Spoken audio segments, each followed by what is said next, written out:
Hello, everybody. Welcome to another exciting episode of Jimmy's Jambox. We're back at it again, and we're going to get on into it. But before we do, as always, please make sure to like, subscribe, push all the buttons, do all the things. You know, I don't know where they are, but you do, and I trust you. And with that being said, here's a quick word from our sponsors. Organic herbs and botanicals, skincare and edibles, wellness for body and mind. The Brothers Apothecary. Fine teas and remedies.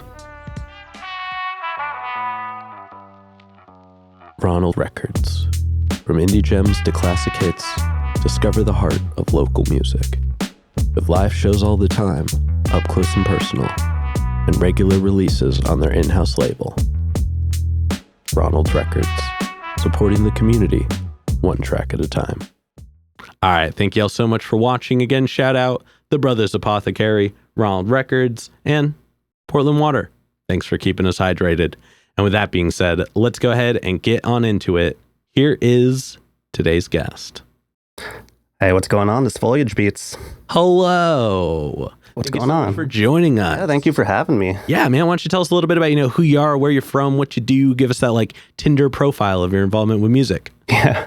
My name is Jasper. I goes Foliage Beats. I also run an organization. I never know what to call it. It's called Tapesim. Mm-hmm.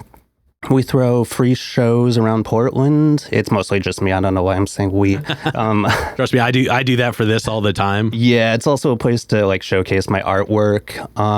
What else? I do these compilation cassettes a couple times a year, maybe 2 or 3. I'm in the middle of my 8th round right now. Oh, damn. And I'm having a lot of fun with it. Awesome. I'm really excited to kind of give more info to the public about that one. Oh yeah, well, we'll definitely be digging into that in a little bit. Mm-hmm. But let's start right at the beginning. What got you into music initially? What got me into music? I think I've just always been into music. Mm-hmm. Yeah, I don't really know how to answer that one. Did you play an instrument early on? Did anybody in your house do music? What was the start of creating music? Okay, I think I have a good answer. So I'm already taking guitar lessons. I'm 12 or 13. I'm taking guitar lessons. My guitar teacher, Brooks, tells me to check out this show.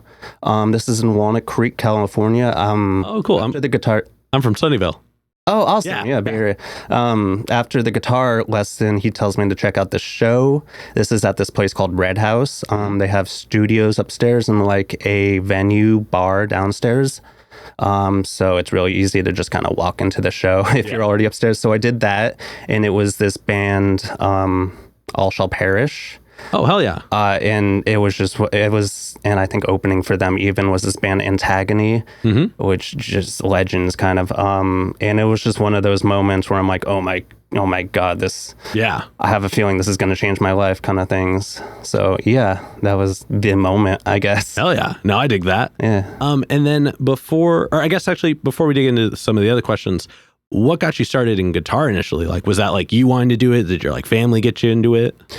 I think that was all me. I had saved up a little bit of money and it felt right. I went to this school in the Bay Area. It's called Canyon. Mm-hmm. And it's very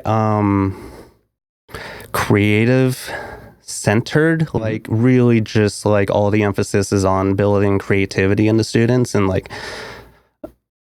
I don't know, other things might be put to they really want to cultivate who you are as a person. Mm-hmm. And I went to this really special school and they had guitars that you could just play and that was really amazing. Hell yeah. And then was anybody else in your household growing up musical at all? Nope. Okay, so you're first generation musician. Nah, but I was definitely always a banging them pots and pans as drums gotcha. Or whatever. Gotcha, okay. And then before we officially get into more of what you're doing now, I do have a couple foundation questions I like to check in with everybody on. This first one is one we ask early, it's one we ask often, and it's definitely a crowd favorite. What was the first album you ever bought with your own money? The first album, it would have been CD. It's either one of two, and this is fun. It's either that I bought myself. It's either Usher's Confessions. Okay. Or it's Atreyu's The Curse. I don't know which one I actually bought first. You know what? Either of those are super solid. It was Atreyu? Hell yeah. Yeah, no, I definitely grew up around that time. I saw them, when did I see? I saw them at like the Download. Oh, really? Yeah. Awesome. I would have killed to see them back then. We actually got to meet them. Because like my guitarist had like signed up for the like get your stuff signed, and then was like, I got us all into it, and we're like, oh no way. Yeah, so we actually got to like hang out with them for a second. It was really cool. Nice. And then what was one of the first live shows you ever went to that was like specifically one you wanted to go to? Yeah, one my guitar teacher didn't tell me to go to. Oh man. So I made my mom take me to a D12 concert. Okay. Yeah. Whoa. Yeah, it was at the Fillmore in San Francisco. Mm-hmm. I think was kind of the selling point. She's like, "Oh, I'll take you to your first concert." Like it's this place she's probably been to. I think she's been there. It's like a historic place. And yeah, it was D12 without Eminem. But that's kind of why I was in. I must have been like still 12 or 13, and my band had just come out with that single or like that album where it's like the hand with the world. Yep. Yeah, that was my jam for a second. Hell yeah. I mean, I'm sure that was still a rad show. Yeah.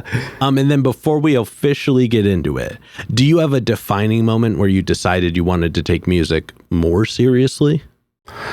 When I decided to take music more seriously, probably around college-ish, like after like I had always wanted to be in a metal band, but maybe that kind of shrugged off in college. But then I was doing my college thing. It wasn't really all working, except that I happened to be like excelling in these creative courses like graphic design or whatever.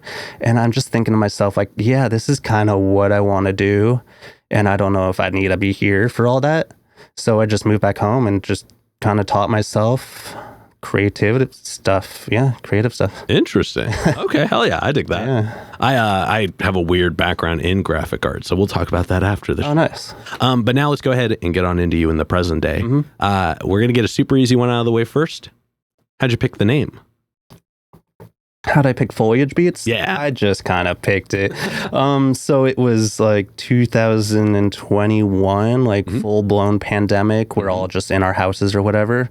And I had not really been making a lot of music. I had just not really been making beats other than like really niche SP404 almost tricks to post on these like niche Facebook groups or whatever. And I was doing mostly visual design, but I started Foliage Beats as an Instagram page. I had downloaded this app on my phone called Koala Sampler. I think it's $5, but it's like a full like DAW in your phone. Like I recommend it to everyone who's like interested in making beats. But yeah, I started posting like videos on Instagram, and the Koala Sampler community is just amazing. I think I'd credit that with just pulling me back into the whole, like, I want to that's rad. Do this as a thing. Yeah. And yeah, if you see my Instagram and you scroll all the way to the bottom, it would be nothing but like koala screen recorded beats. I thought it was a really cool like idea that you could just like screen record, press play on the app, and then like post that straight up. Yeah. And people could like watch the arrangement. I was gonna say it'd be cool if they had like an extra feature where it would like you could see out of the front camera, so it was just like you all the time. Yes, yeah. Just like put it down in the little bottom. Sometimes I would even like upgrade to taking a video of my phone screen. Oh, gotcha. Yeah. Hell yeah. No, that's rad. Yeah. And now let's go ahead and let's talk about your beat making process. And at some point, we'll probably get a little more technical into this, but first let's focus more on the creative element. Sure. So when it comes to making beats, how do you go about getting one started? What's like the jumping off point? How do I get a beat started? I think it's really more of a technical answer. I got you. But I start by turning on my SP404 compressor and I max that thing out. And it's very unconventional. I don't think mixers will tell you to do this, to make your whole beat with the compressor on all the way. But that's just the Foliage Beats way. That's how I've been doing it. I crank that thing, and like it sounds great. Like if you were to turn it off and listen to my mix, it would sound insane. Like the kick will be like louder than everything. Like it would be nonsense. But with the compressor on, there's something special about it. Interesting. I think, and I've just I'm all in on that. Whatever is special about that effect. Yeah. Yeah. And now, do you use like an older SP404 or do you use like a newer one? It's the original. Everything, so like the RCA's out and all that. Okay, hell yeah. Yeah, everything, all of the finished beats come straight off of the machine. Oh, that's rad. Yeah. So do you do any like post processing in any DAWs or anything like that, or is it literally like you export it? I like to jinx it. No. Okay. No, I like straight out of the machine. I don't know. One time. Yeah, well, this isn't 404. This is Koala Sampler. But the only time like I had really a beat blow up, like it landed a Spotify editorial, one of the I think it was called Vibe, something lo-fi vibe or something like that. Lo-fi, I forget. But it was straight off the Koala Sampler, and I was like, oh, well, you don't need anything special. No. You gotta make like something cool. I think. Okay. There's no real trick of the industry. I think you could just do it and have it be successful. Yeah, I mean, it's definitely one of those, if it sounds good, it is good things. Yeah, you really don't have to worry about that. So then are you relatively just DAW-less in general? No, I definitely use a ton of it on Ableton. Like my whole album, Breakfast Blends, is pretty much all Ableton. Maybe I arranged the drums on my 404 and then bounced those to Ableton. Okay. And bounce back to the 404 and then to the other four. Gotcha. So do you use Ableton more as a like way to create the sounds that you then put into the 404 to a degree? Well, all my plugins are on Ableton. Like if I wanted to use a synthesizer, that's not my one, like Microkorg. Oh, shout out to the Microkorg. Oh yeah, shout out Microkorg. I love mine. It's such a versatile little like couple hundred, like you can make. See, I've owned a Microkorg XL 3 different times. Oh yeah. And every time I don't have one, I'm just like, this was a dumb decision to get rid of. I was lucky enough to get like the display version. Like during the pandemic, I was able to get the display one for like half off or whatever. But they're built like tanks. It doesn't matter. Yeah. And if you have the regular Microkorg, there's a mod you can do to just take the keys off, and it becomes its own module. I've seen that. Yeah. Big fan. Groups. Yeah. But that is probably getting real heady for this. So you said not to get technical. No, you're fine. I don't want to stop us from doing it. I just want to make sure that we focus on, like I said, more of the creative realm of music making. So like, how do you go about like picking out your sounds? Like, do you mainly sample a lot? Do you like create a lot of them yourselves? What does that look like? My sound.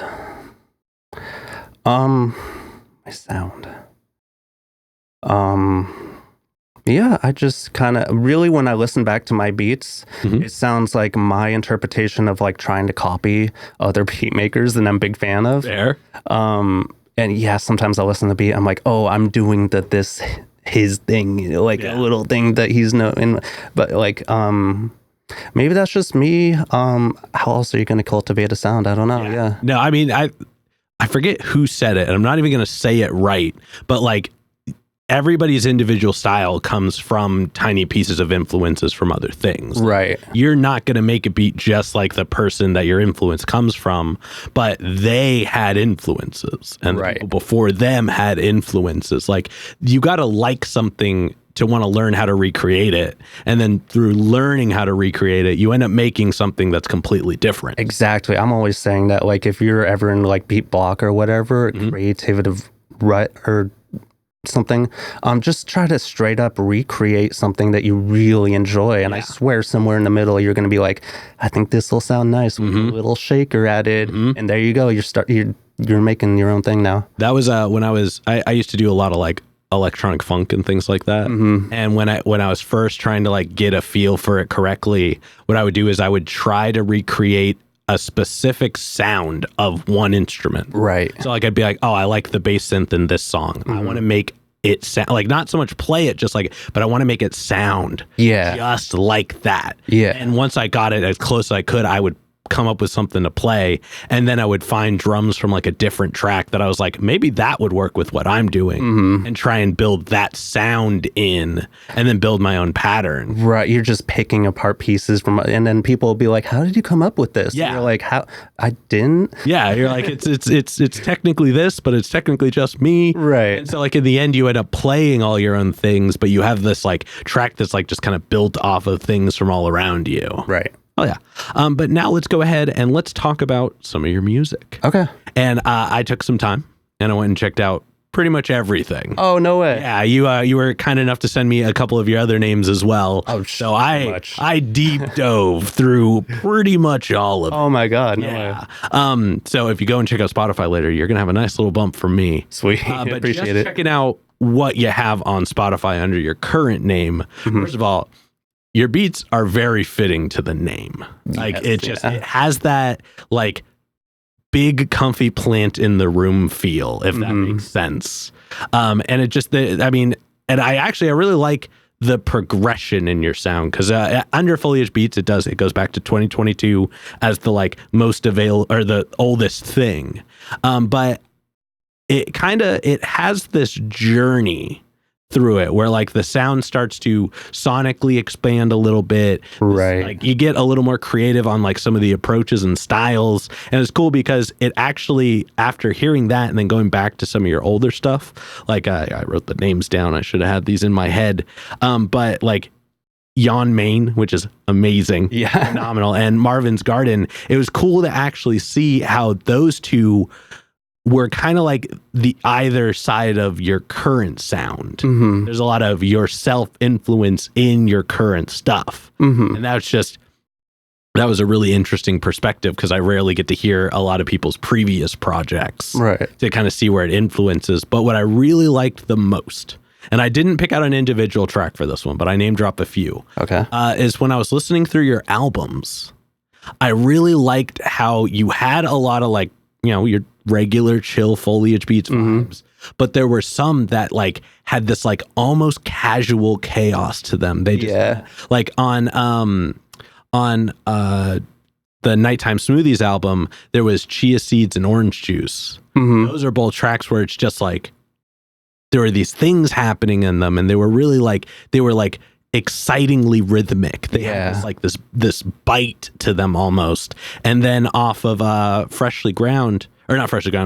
Breakfast Blends, there was Froth Oscillators, which is an amazing name, and Freshly Ground, which are just they were just such fun tracks, and they just kind of like had these elements to them that I ended up actually listening to those a handful of times. Thank you, man. Even pinpoint, but I really those ones really jumped out at me. Yeah, when I made Froth Oscillator, it was one of the first on that album that I made, and it was one of those like, I don't know, like game changer moments. Like I had no idea I was capable of like making something that this close to like what I've been picturing in my head as like my sound or whatever. So yeah, I was really happy when I made that, and I was like, if I can make the rest of this album even as close to, that was really the jumping off, and we're just happy to hear you. And I mean, like, and like I said, even going through like just your current stuff, or like just what's on Spotify under your current name, there is a really solid progression of just like the sonic characteristics of your sound. Like there was like an expansion in the way that it presents itself, but also I like that each track kind of had its own feel. I didn't feel like you just had a mix technique locked in and you were like, all right, I'm gonna mix everything like this and just do a stuff within. Each track had its own flavor, each track had its own characteristics. And then like I said, going back to some of your older stuff, oh my god, why Yon Main, John Wayne. Oh, is it Wayne? Yeah. Oh no. Like John Wayne. Yeah. See, I thought it was. I swear, it was an M. Sorry, I was doing a million things. That's all good. But Yon Wayne. It first of all, again, phenomenal name. It just has such a good vibe. Thank you. That's kind of the project that I would really only post on these like really specific SP404 like communities, groups or whatever. So a lot of that is really just me trying to showcase what I could do with a single little box. Gotcha. A lot of those Jan Wayne projects are very like specific in concept. Like in the description, sometimes I'll write like the hardware that I use. Like I would just sit down, and a lot of them even were made like over a weekend. So I would just sit down with the SP4 for crisscross applesauce and like a Casio that I picked up from Goodwill that weekend, and bust out a beat tape from like that only. Oh, damn. And it was really like, yeah, just showcasing what I could do with this little machine, kind of not really trying to put together like an album to listen to. Just like me doing my thing. Yeah. Documented. Well, it's a really cool vibe. And same with Marvin's Garden. And what I really liked was that they are so like specific to the time. Like you can literally see like where one ends and one begins. If you just go look at the release numbers. But then I kind of set that up so I could bring up the last thing that you meant or that you sent me. Oh, yeah. 0th hour? Is that what it is? 0th order. Order. Sorry. Man, my notes are just autocorrect has done me dirty so many times. That's so good. But 0th order. Yeah, it's my little death metal project. Yeah. And I thought it was cool because you have the two projects and they each show up once during the other two. So like timeline wise, you have one that kind of comes out during Marvin's Garden, and then years later. And the other one that comes out during Jan Wayne. I'm due for another one, honestly. Like it's getting to that point where I'm listening, like I sent you it and I listened to it myself. I was like, this sounds really, I should sit down and make one of these again. Yeah. Yeah. And it's fun. I mean, it's like, I just called it instrumental core music. Yeah. You know, it's not really made for people to listen to. No. It's really just me like, this is the kind of music that I like and I want to take a go at it. I want to try. It's funny because when I was in California, I worked with a lot of people who are like super into like really heavy genres and were really technical. But I worked at a Guitar Center and they were all like oddly comfortable with production for being in like heavier genres. Oh, yeah. They would bring in a lot of stuff that was like clearly overproduced because they made it all themselves, but they only played the one instrument. So like everything else came from the computer, like came from the place. Yeah, there's the whole like aspect, like you don't really have to overproduce, but I look at it like it's the DIY aspect. Like, it's so cool. Like you made all of this, all of this. Like, and that was it. It reminded me of when they would come in with those where they're like, oh, I'm going to bring this to the band soon, but I already have all the stuff and I have like way too good at this and that. So like, here's a super polished version of what it would sound like if computers played everything but my right. Yeah, I can remember back in like they call it the MySpace era of like metal bands. A lot of them would have programmed drums on like Pro Tools, and then until they could like sign a drummer or whatever. Yeah, so it brought me back to that moment pretty fully, but it was actually pretty rad. Yeah, enjoy. And that was an interesting like palette cleanser from like each kind of thing that I would listen to that was otherwise just beats. So it was kind of cool to like go to that in the middle of the day and be like, this is such a different sound. My ears are ready. But now that we've run through kind of all of that, and before we talk about Tapesim, what do you have like a favorite beat or like a couple of favorite ones, like ones that like just stick out to you? It's almost always my most recent one. Okay. I can't play it for you now, but maybe after I can play it because I'm really excited. Oh yeah, what I made. Yeah. Hell yeah. No, I think it's a lot of fun. Hell yeah. Well, I'm definitely looking forward to that then. But then let's go ahead and we're going to segue into talking about Tapesims. Okay. And I tried to gather my notes on what I think it is. And you kind of already touched on it at the very beginning. Yeah, it's kind of difficult. Seems like it's like a mix of like music released by, and is that also your name within that? You know, when I first started it, I released like a project or two, maybe three, where like I act as Tapesim as an artist, like releasing beats. But soon after, I'm like, everything's getting messy, and I just started Foliage Beats and I started releasing everything music-wise on there, but I don't want to take down the Tapesim. No, no, I don't really make music as Tapesim anymore. Okay, but for a small point in time, you did. I did. Okay, and actually, I thought those beats were a little bit different too. Yeah, it was kind of fun. I was going for, I think, a little more middle of the road, I think. I gotcha. Yeah. And then it's also, compilation label of sorts. Oh yeah, that's the big one. So about a couple times a year, I'll do a cassette-based, and this is all really because of Portland's amazing thrift store scene. Like, you could go to thrift stores and find treasures out here, man. I'm always posting to my Instagram about what I found. Was that a Carvin mixer? It was a Carvin bass, like, amp head. Oh, okay. Yeah, they don't make those. Like, Carvin is like Diesel now, I think. Yeah. And yeah, it's just a relic. You can even find them like on eBay. There's one or two. But yeah, just treasures in those bins, man. What was I saying? Oh, we were talking about Tapesim. Yeah, so I go to the bins, really, where you buy everything by weight. And I'll pick out all these cassettes, which weigh like nothing, and I'll get this whole bag of like just cassettes, bring it home, customize it. I'm just really big into the whole DIY thing. Yeah, and it's a lot of fun. Just like, I have everyone send me an unreleased beat, usually like 20, 30, 40 people.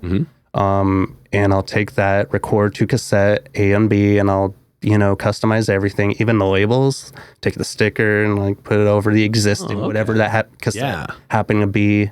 Hopefully it's just something stupid like Bible study cassette and not like a Aretha Franklin, but I'll take what I could get. And then I, just dub over it. And I'm honestly amazed that no one else, like, it's not a more popular thing. Everyone should be doing this. It's like free almost. I get the labels printed out at like Walgreens, and people are so thankful for me for like running this program, but really it's just like manual. Anyone could do it. I'm just that motivation, like, I don't know. Oh yeah.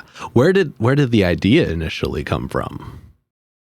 I think I had just, like, my first Tapesim tape was just kind of the idea that I would make it myself. And then I just had the idea to do a compilation. It was still pandemic. It may be 2022 when I started. And also a way to kind of showcase my artwork. Like, I do a lot of collage, which is the third thing that Tapesim is. It's like my collage artwork. Yeah. So yeah, I get really excited that like I can make a piece of art that represents these 30 like beat makers thing, and they're all happy about it, and it's just a win-win-win, Yeah, it is cool because you do kind of get to express all of the layers of it in a way that it's like, it's not as big and expensive as like making a record would be, right?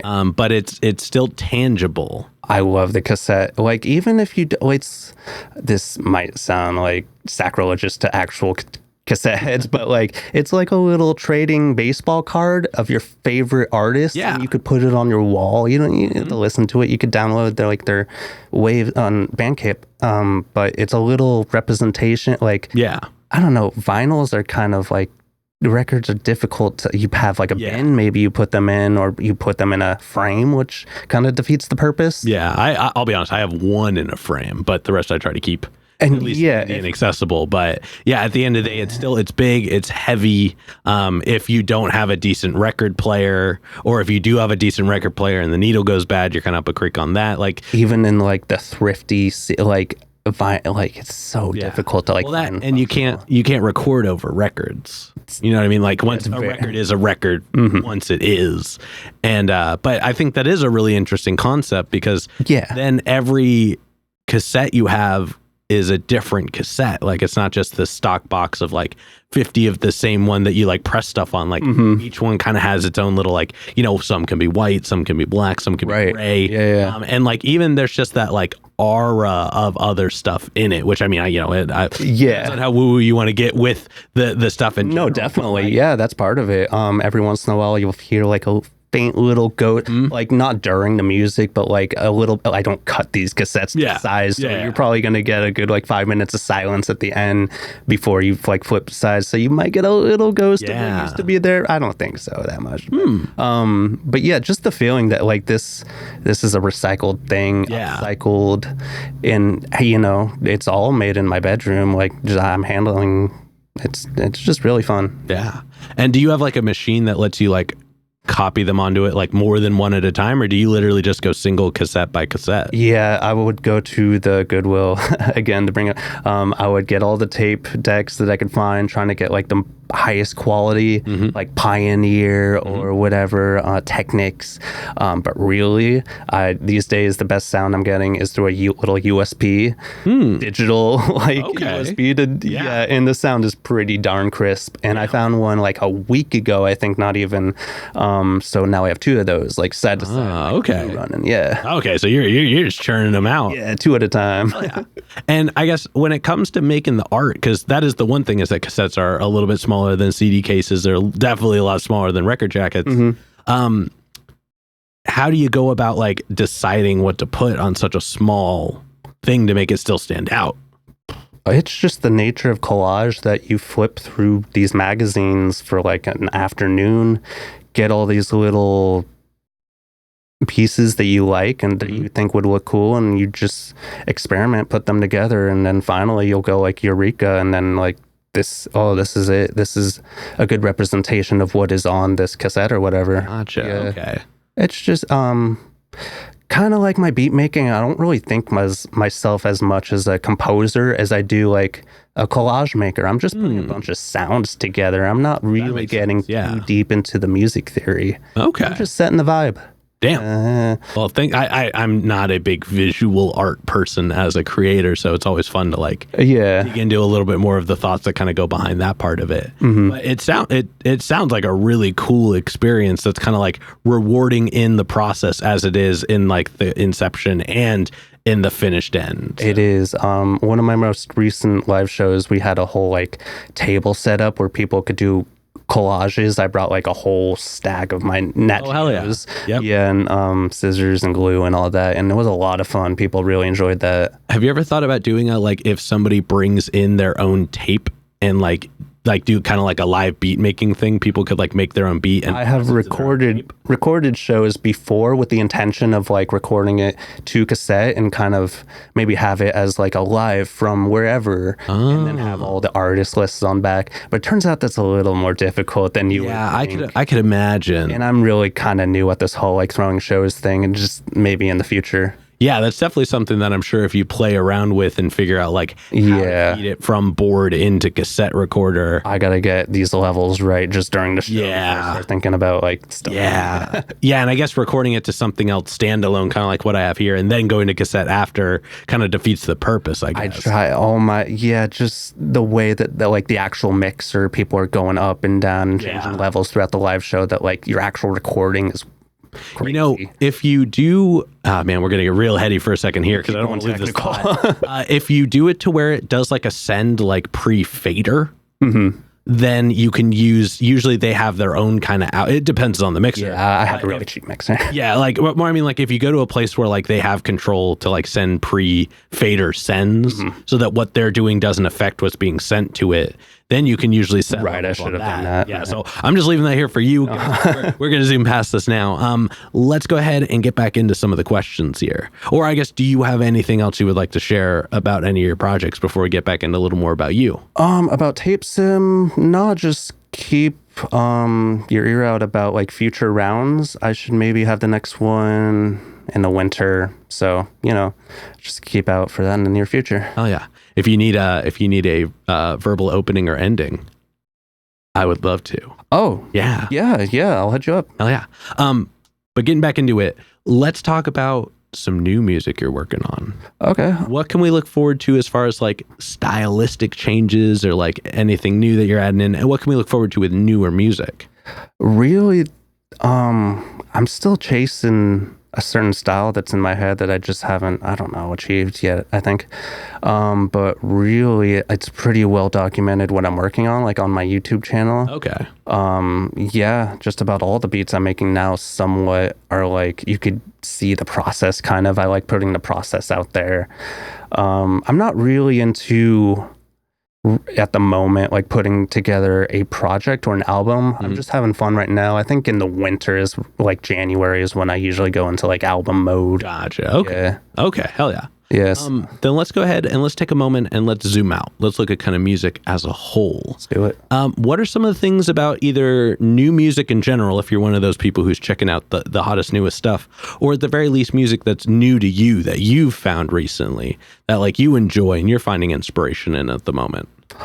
New music. I don't think I go too far out of my way to like discover new music. Not like when I was a thirsty, like, I don't know, much more excited to find new music. These days, I'll just take whatever. Like, there's so much music just coming out of Portland alone, locally, and my friends' music. I could listen to nothing but my friends' music and be like totally fulfilled.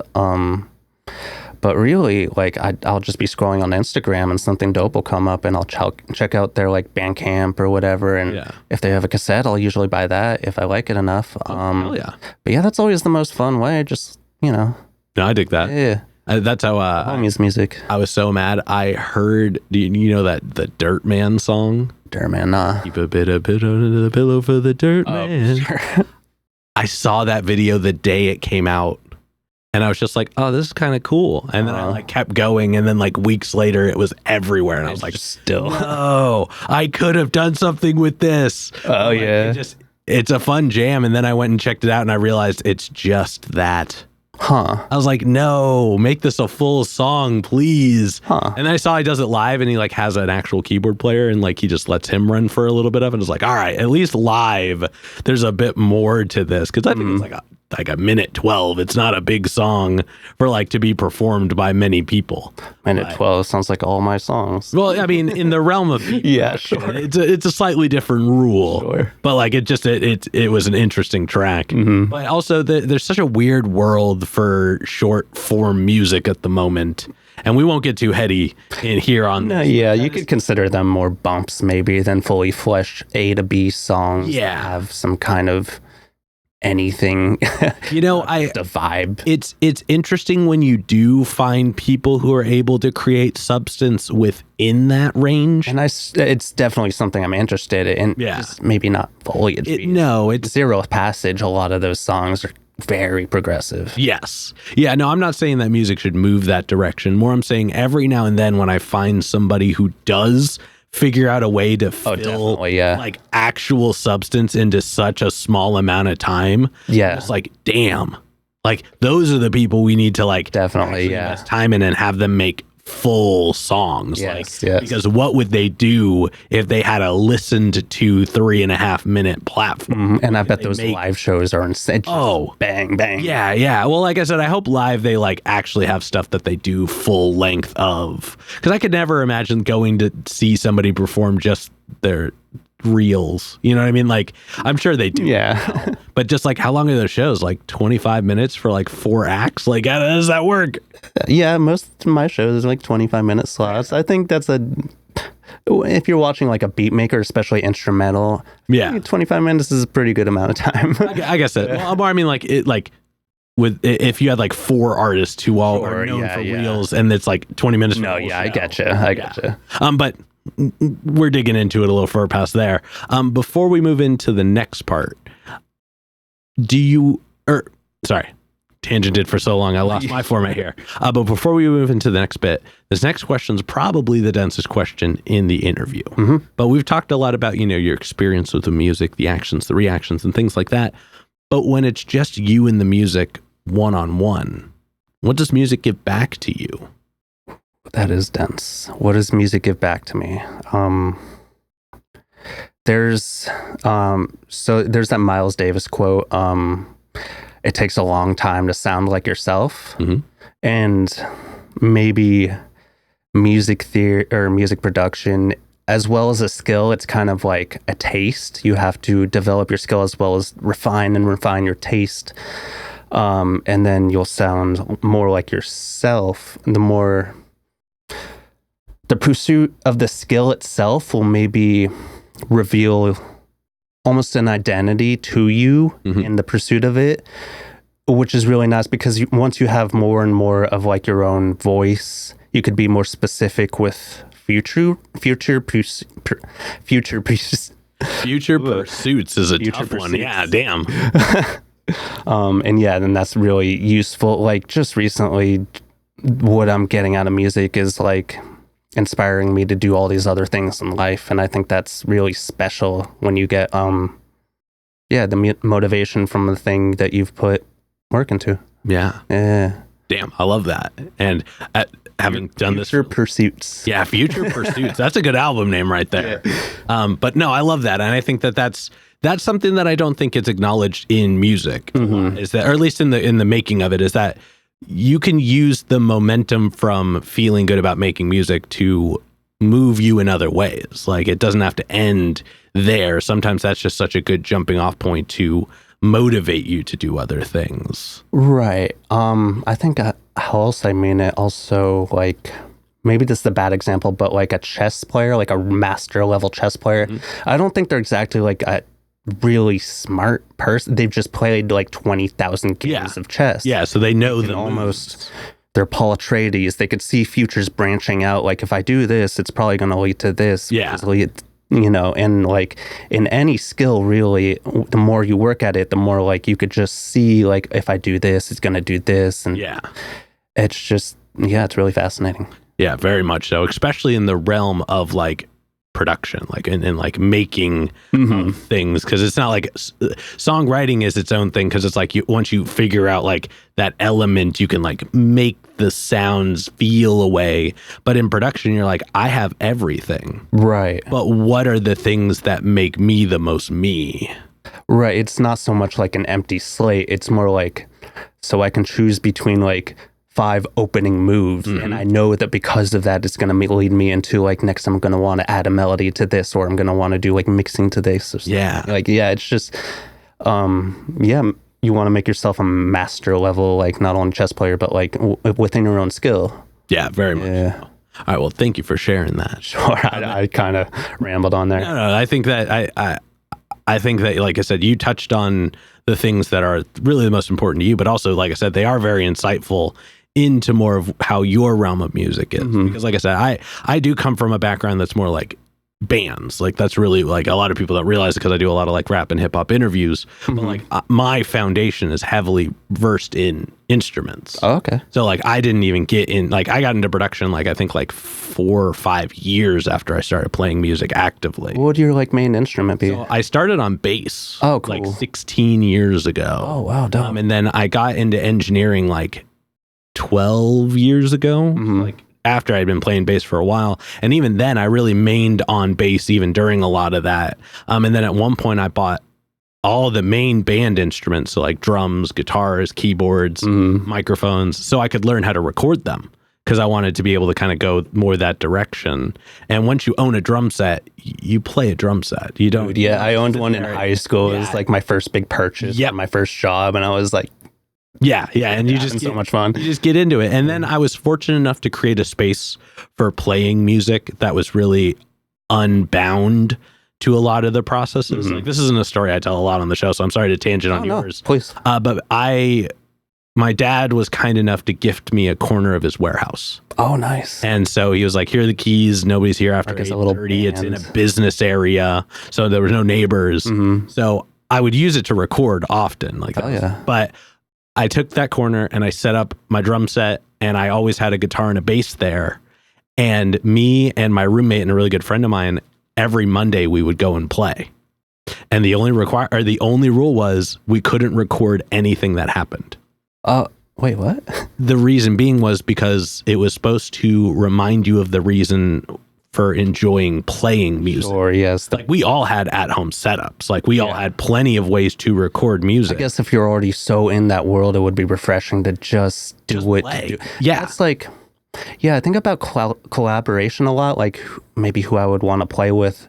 But really, I'm not really looking to, I'm looking to jam. I really want to like connect with people on a live level. Yeah, playing music is just it's so rewarding in a lot of ways. And I think that while we are so blessed to be in a time where you can hit record the second you have a great idea, some of the best ideas don't come from one instance. Some of the best ideas, in my opinion, come from playing so much that when it comes time to sit down and put down an idea, all of your ideas are great ideas. Definitely, because you got your 10 bad ideas out by playing and loving playing, not just loving what you played in the moment, but loving the act of playing so passionately that you only want to do right by your instrument, that you only want to create something that feels good in that instance, because you know how to play to the instant, you know how to play to the room. Definitely. And so that was really special. It's enough Yeah. just to be there making it. Yeah. I'm reminded of like, there's this famous Mad Lib interview. He's in Brazil and he's saying to the camera, I got these 4 cassette tapes. I'm going to fill them up with like music, beats, jungle, this and that, breaks, and then like the video kind of cuts off, and but I'm thinking like, what did he do with these cassettes? It's enough. Yeah. Like the idea is just like, it's enough that you fill up these cassettes. That's the goal. And yeah, sometimes it's enough. Having the motions to go through. Like, I remember, I'm sorry, last story I'll tell about me. No, yeah. I decided to do my own music challenge once, and it was 30 days. I had to make an entire track. Oof. And to make an entire track in 30 days. Okay, yeah. But I couldn't do it in less than 30 days. It had to be 30 days. Oh, no. And every day I had to spend at least a half hour on it. So even if I was having a day where I've never done that, man. Yeah, I was like, for 30, even if I think I'm done, I need to sit down with it on the 27th day and see what changed. Yeah, like you have to. Like be sitting there, even if I'm only listening to it for 30 minutes. Oh, okay. Even if I make no changes or I have nothing to add, if it's day 12 and I have no music in me, for 30 minutes, I'm sitting at the computer with it on, going through some kind of motions. And at the end of it, it was the only thing I've ever considered to be a composition. Huh. Like the only thing that it wasn't like just a song. And I don't... A single idea or like a grouping of idea on a day. Yeah. I don't even have it now. I don't know whatever became of it. Really? Huh. But it was like 15 minutes long. It had like a speech in the middle that I like found on the internet somewhere. Yeah. It had all these rises and falls. I used all kinds of sounds in it. And it interesting. It was I've never made anything like it since. But in that time, because I had to come up with so many ideas, so many instances and moments where it would just kind of evolve, I learned a lot of really cool ways to move music along, to make it deconstruct and reconstruct itself in different ways, how to like call back an element without calling back the whole part. Right. Yeah. Well, reintroduce themes. Yeah. It's so fun. Like one of the first albums that really hit me was like Pink Floyd's Dark Side of the Moon. I'm like, oh my God, reintroduce themes from the song previous. Yeah. It just blew my mind. Like album could be like this, just a whole thing, not just a collective of songs. Exactly. And so like through that, like that song wasn't the best song I've ever made in my entire life. Sure, but I learned amazing so many practice. I might want to, I don't think I could. I think I might have like put it on SoundCloud at some point, but not to like promote it, just because that was the end. Like I had to put it out. Sure, yeah. Like at the end of 30 days, whatever the end of the 30th day was getting uploaded, regardless of what it was or wasn't. And that was just to keep me in check on it and to like make me want to care a little bit more. Because if I'm just like, 30 days, I'm done, quit the project. Like I had to have some kind of finish goal. But like within it, I really learned so many like approaches to music that when I was done with that, I had so many new things to put into songs. Right. That were new, like stuff that like was nothing like that. But now here was this moment where I'd be working on something. I'd be like, oh, this would be cool to try this approach. This would be cool to try that thing. And it really kind of added more moves to my chessboard. And it was just really fun. Definitely. That sounds like a lot of fun. I don't know if I have the patience to do ever. I think more was just to like, I'd start a new project. it was more, I think, to like break through my old habits. Right. You know what I mean? That like, would be interesting. Yeah. Like to see what I get out of that, because I would never consider anything like that. And you can do any like this. Right. Like the best spot to be like, I would never try this in a regular song. Exactly. Yeah. But I have to do something here. So like solo number 4. Yeah. Let's do it. Let's see what happens. But we've tangented a lot on that. Okay. Thanks for letting me share that a little. Oh, yeah. But now let's go ahead and we're going to move on to the next bit, which is all hypothetical questions. Sweet. And I know you said you're not really actively interested in collaborating, but this first one is pretty focused on that. Okay. If you could work with any one person, the only requirement is they have to be alive. Ooh. Who would you want to work with, and how would you want to work with them? How would I want to work with them?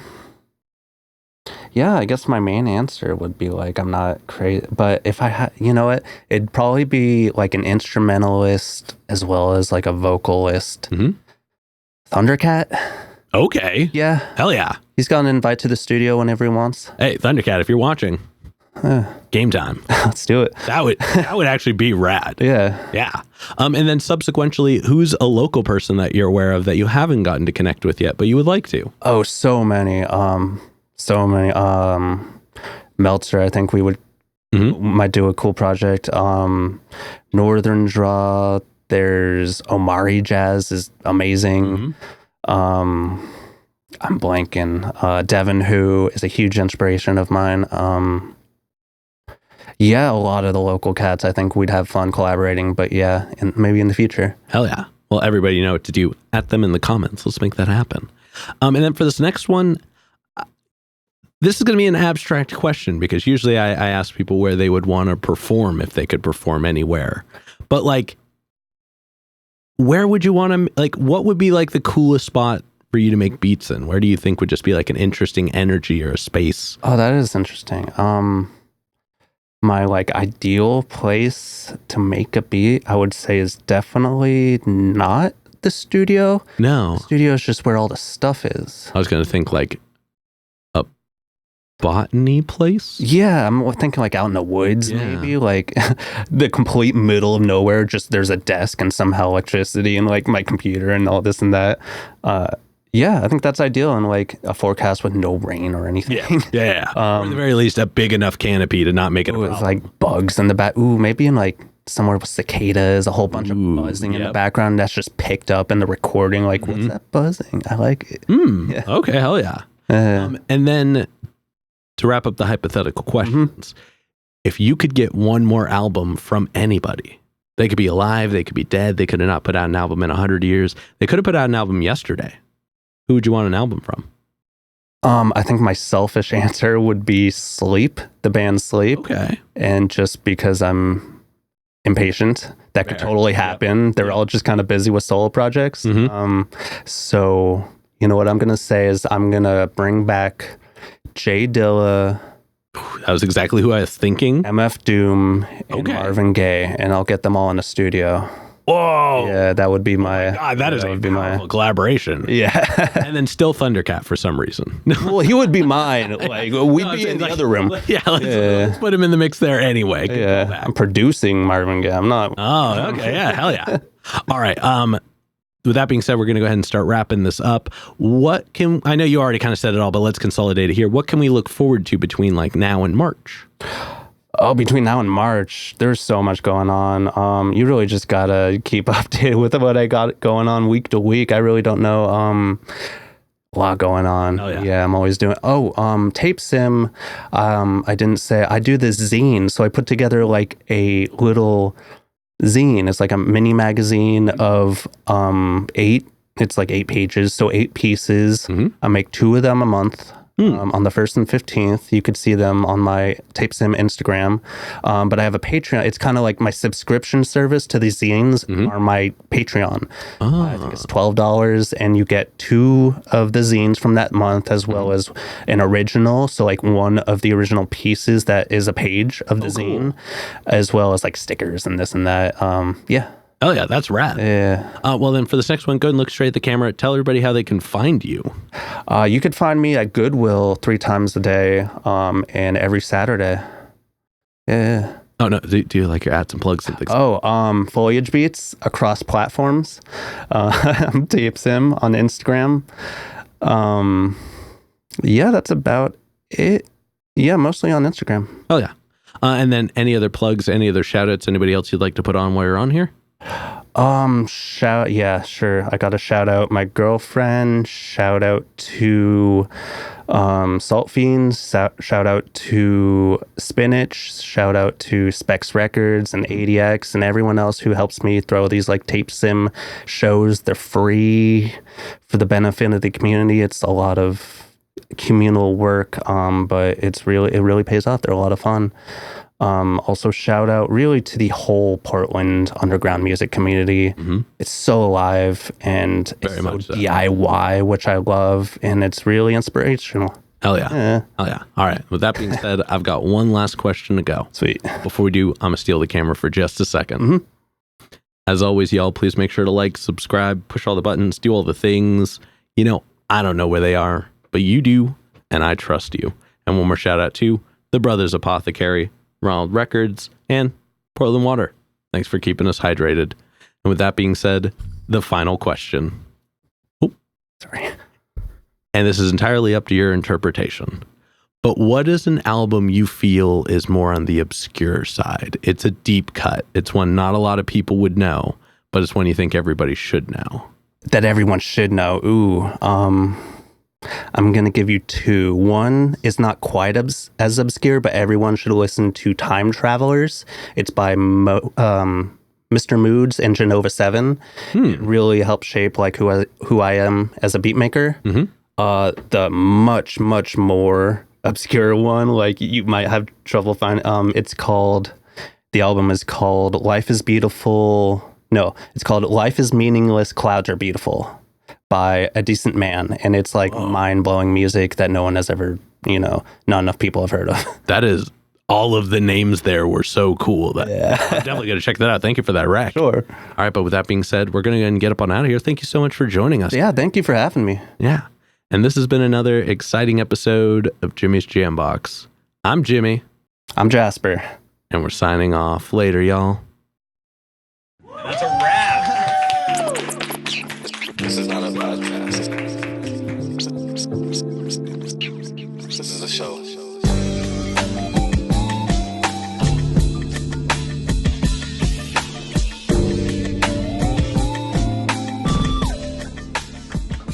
Keep jamming.